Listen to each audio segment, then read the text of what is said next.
जय श्री गणेश, हर हर Mahadev. Mahadev Shankar YouTube channel में आपका स्वागत है। दोस्तों, आज मैं लेकर आया हूँ एक नई जानकारी की पूजा करते समय ये 5 गलतियाँ बिल्कुल मत करना, देवीय कृपा कभी नहीं होगी। तो वीडियो को पूरा देखना ताकि पूरी जानकारी आपको प्राप्त हो। पूजा करते समय ना करें ये 5 गलतियाँ, नहीं तो आपको फायदे की जगह नुकसान हो जाएगा। पूजा में दीपक सभी लोग जलाते हैं जब वो पूजा करते हैं, और हिंदू धर्म में तो दीपक जलाना जरूरी होता है। दीपक इष्ट देव का प्रतीक भी होता है और साथ साथ में वहाँ पर देवता भी विराजमान होते हैं, अप्रत्यक्ष रूप से और प्रत्यक्ष रूप से। दीपक जलाना बहुत जरूरी होता है। सनातन धर्म में जहाँ पर दीपक जलता है वहाँ पर देवता विराजमान होते हैं। दीपक जहाँ जलता है वो अंधेरे को मिटाकर आपके घर में उजाले को लेकर आता है, यानी कि नकारात्मक ऊर्जा का नाश करता है और सकारात्मक ऊर्जा आपके घर में वास करती है। पर कई बार ऐसा होता है कि दीपक जलाते समय आप कुछ ऐसी गलतियां कर देते हैं कि जो फल आपको मिलना चाहिए वो आपको फल नहीं मिलता, और उस फल का मात्र 20 से 30% ही आपको फल प्राप्त होता है। इसलिए कई बार आपकी इच्छाओं को पूर्ण होने में बहुत समय लगता है। आप परेशानियों से घिरे रहते हैं पर आपकी परेशानियां खत्म नहीं होती, आपको रास्ता नहीं मिलता, साथ ही आपको एक सही व्यक्ति नहीं मिलता जो आपका मार्गदर्शन कर सके, जो व्यक्ति आपकी समस्याओं का निवारण कर पाए। आपने देखा होगा जिनके ऊपर प्रेत बाधा होती है वो कई कई साल तक भटकते रहते हैं पर उनको एक कोई ऐसा व्यक्ति नहीं मिलता जो उनका इलाज सही तरीके से कर सके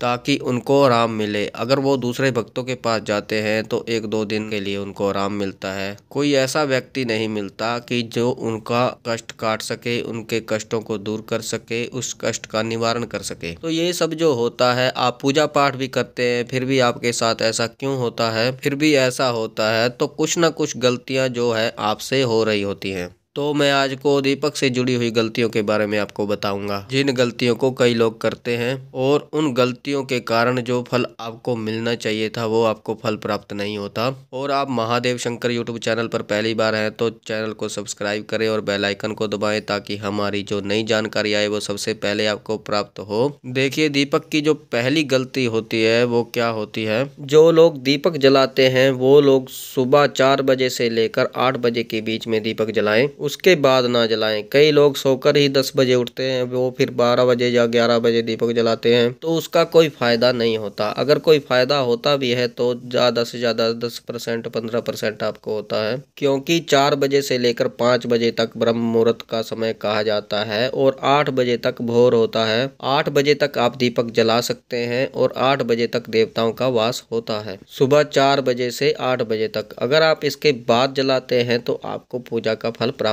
नहीं होता या बहुत ही कम मात्रा में आपको प्राप्त होता है। इसलिए दीपक कभी भी जलाएं तो ब्रह्म मुहूर्त में जलाने की कोशिश करें, क्योंकि ब्रह्म मुहूर्त वो समय होता है जिस समय एक बिंदु पर सभी देवी देवता केंद्रित होते हैं। जो देवीय शक्तियां हैं वो एक बिंदु पर केंद्रित होती हैं। आपने देखा होगा कि दोपहर के समय जो सूर्य का तेज होता है बहुत तेज होता है, बहुत तीव्र होता है। दोपहर को बहुत गर्मी पड़ती है तो सूर्य का तेज बहुत तेज होता है, जो कि शाम को उतना नहीं होता, सुबह इतना नहीं होता। तो ये एक मुहूर्त होता है। तो इसी तरह जो देवीय शक्तियाँ का जो तेज होता है वो ब्रह्म मुहूर्त के समय बहुत तीव्र होता है, बहुत तेज होता है। इसलिए आप कोशिश कीजिए कि दीपक जो है आप ब्रह्म मुहूर्त में ही जलाएं। दूसरी गलती जो लोग करते हैं वो करते हैं कि खंडित दीपक वो जलाते हैं। जो दीपक टूट गया है, किसी न किसी तरह से अपवित्र हो गया है, वो उस दीपक का इस्तेमाल करते हैं, उस दीपक का प्रयोग करते हैं। या एक बार जो दीपक इस्तेमाल किया गया है मिट्टी का वो दोबारा इस्तेमाल करते हैं। जो पीतल का दीपक है उसे धो धाकर आप फिर से दोबारा से आप प्रयोग कर सकते हैं, पर जो मिट्टी का दीपक है जो खंडित हो गया है उसको दोबारा इस्तेमाल नहीं करना चाहिए, उसका प्रयोग नहीं करना चाहिए।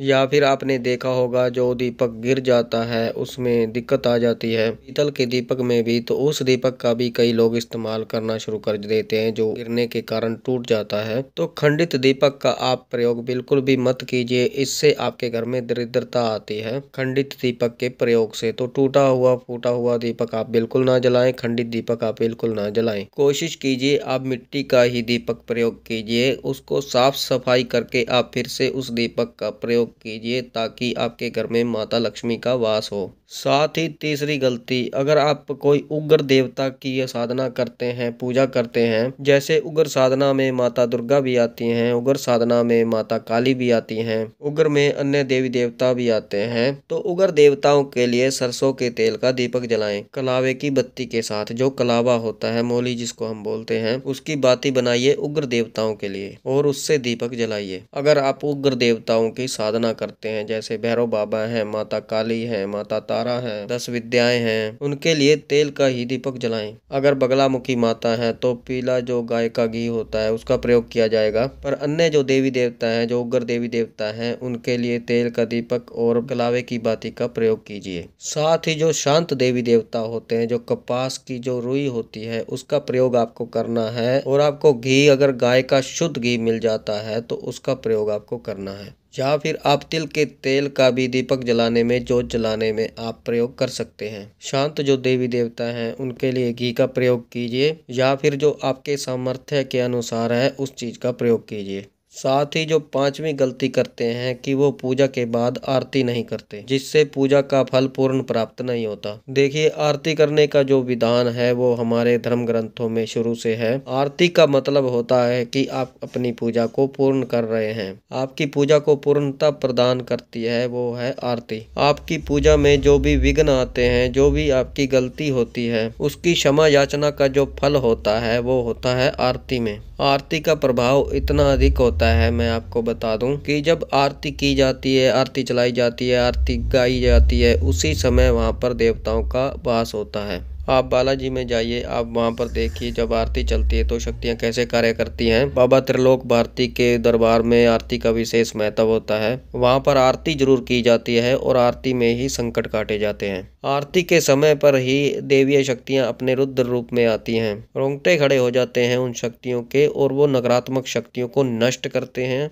और जब आप आरती करते हैं तो आपके देवता के रोंगटे खड़े हो जाते हैं कि मेरे होते हुए मेरे सेवक पर, मेरे बच्चे पर कैसे कोई संकट आ गया। मेरे होते हुए मेरे सेवक की इच्छाएं पूर्ण क्यों नहीं हो रही हैं। मेरे होते हुए उसके घर में नकारात्मक शक्ति या उसके शरीर में नकारात्मक शक्ति कैसे आ गई। तो आरती जो है वो एक बल प्रदान करती है। आरती जो है, जो आपके देवी देवता होते हैं जिनकी आप उपासना करते हैं, आरती उन देवी देवताओं को जागृत करने का कार्य करती है। इसलिए आरती का महत्व बहुत ज्यादा होता है। आपको आरती जरूर करनी चाहिए। अगर आप कपूर से आरती करते हैं तो इससे अच्छी बात कोई हो ही नहीं सकती, क्योंकि जो कपूर होता है वो आपके घर को सुगंधित करता है। सकारात्मक ऊर्जाएं आपके घर में वास करती हैं। कपूर से की गई आरती से जो है आपका घर जो है पावन बनता है, पवित्र बनता है। आपके घर में देवी देवताओं का वास होता है, इसलिए आरती करना महत्वपूर्ण होता है। आरती के समय अगर कंडे पर घी डालकर उसके ऊपर थोड़ा सा गुड़ डालकर आप आरती करें तो इससे अच्छा कुछ हो ही नहीं सकता,